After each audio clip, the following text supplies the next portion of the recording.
May I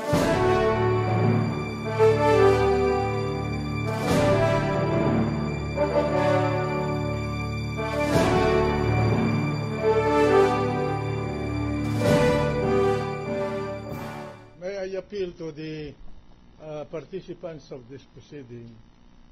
The public is watching. They're rather impatient for us to limit to a reasonable extent the argumentation in this proceeding. We are all interested in finding out the truth, where it lies, and without appearing to shackle the rights of the prosecution to make their case, as well as the defense to defend the respondent, I'm just appealing to you that let us not widen too much the area of discussion. Thank you. Thank you, then, Your Honor. Mr. President, before we continue Majority Floor with the Leader, business for the day, may we recognize Senator Miriam Defensor Santiago. the lady senator from Iloilo. Thank you. I would like to say something, since we are already discussing the basic principles on which our impeachment proceedings begin. First, let me say that in my humble belief, impeachment, contrary to the misimpression of both counsel here and some in the media and in the public, impeachment is neither political nor judicial. Impeachment is both quasi-judicial and quasi-political. The term quasi means it is almost, but not exactly, like a political or a judicial proceeding.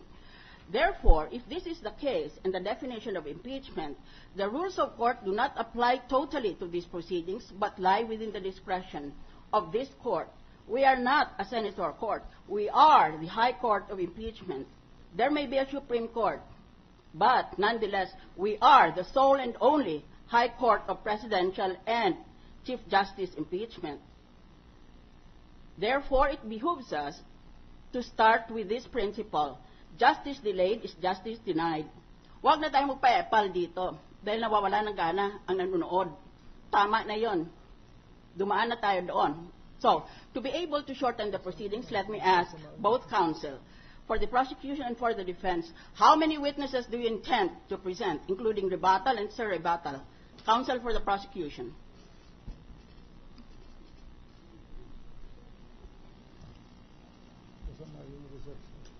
Your Honors, for today we will present at least 7 witnesses. For today? Yes. But for the totality of the trial period, how many approximately do you intend to present?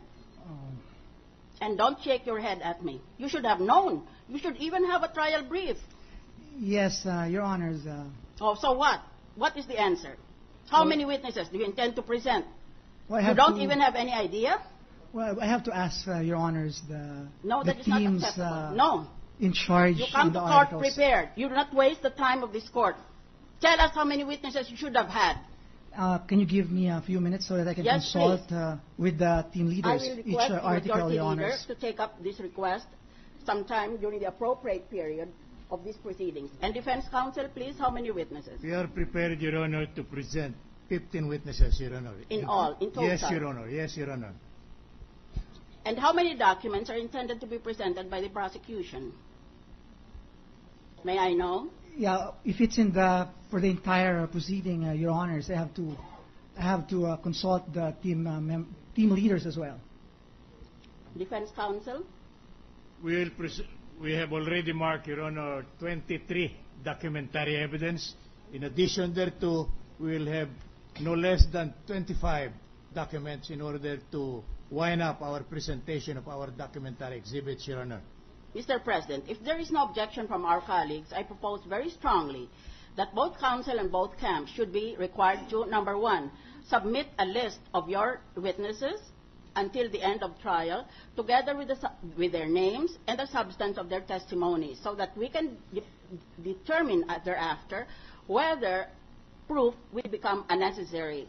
For example, we can stipulate that certain witnesses will merely corroborate, or that certain documents can be admitted without authentication because the person is already present in court.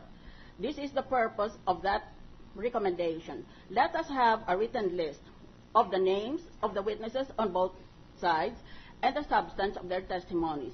Let us also have a written list of the documents on both sides so that we can determine the length of this trial. We have to have a time horizon because justice delayed is justice denied. If there is no objection from my colleagues, kindly consider that you have been so instructed and submit these materials within the week. Let us say within 3 days from today. Is that a motion by the lady senator? If it is necessary. If there is no objection, then it is the consensus of this court. Is there any objection from let me first, to be fair, is there any comment from either the prosecution or the defense? On the part of the defense, if Your Honor please, we will obey or follow as suggested, Your Honor. How about the prosecution? May we request for 3 days to comply with that? I have no objection. Thank you. Any objection from the chamber, from the members of this court, regarding the suggestion of our distinguished colleague, the lady from Iloilo? The chair hears none. The suggestion, which is taken to be a motion, is hereby approved. On just a So ordered. On just another point, Mr. President, may I be allowed to continue? I have 2 minutes. Proceed. The question is, what is the standard of proof in impeachment proceedings? In a civil case, the standard of proof is very low. It is preponderance of evidence.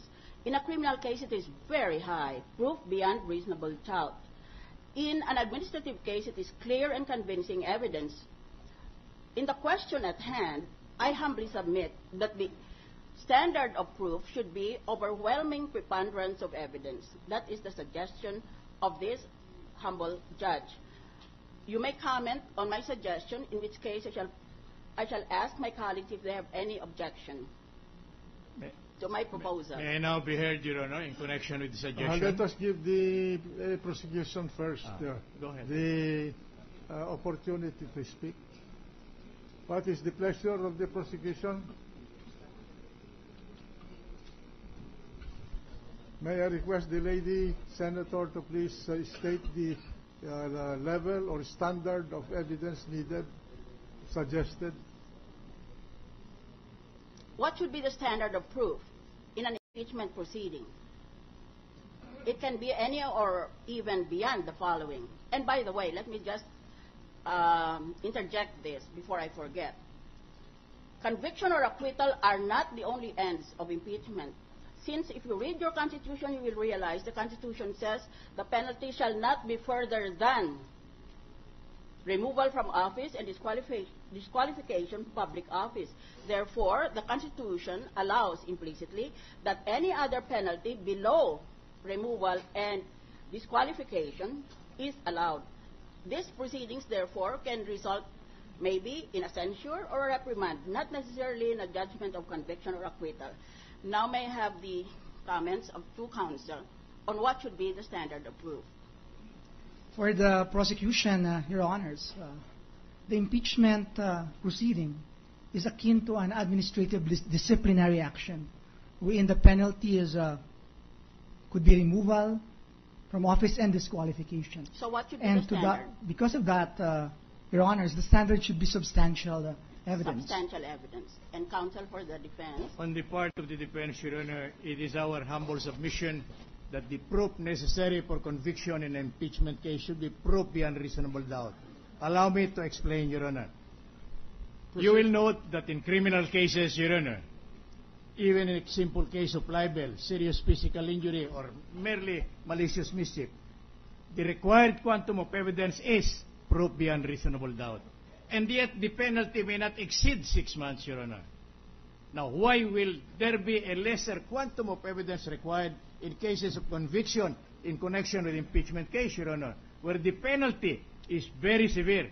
It is not merely equivalent to reclusion perpetua, it is practically a death sentence, Your Honor. When it speaks of disqualification from public office, that is a perpetual absolute disqualification. It is not temporary.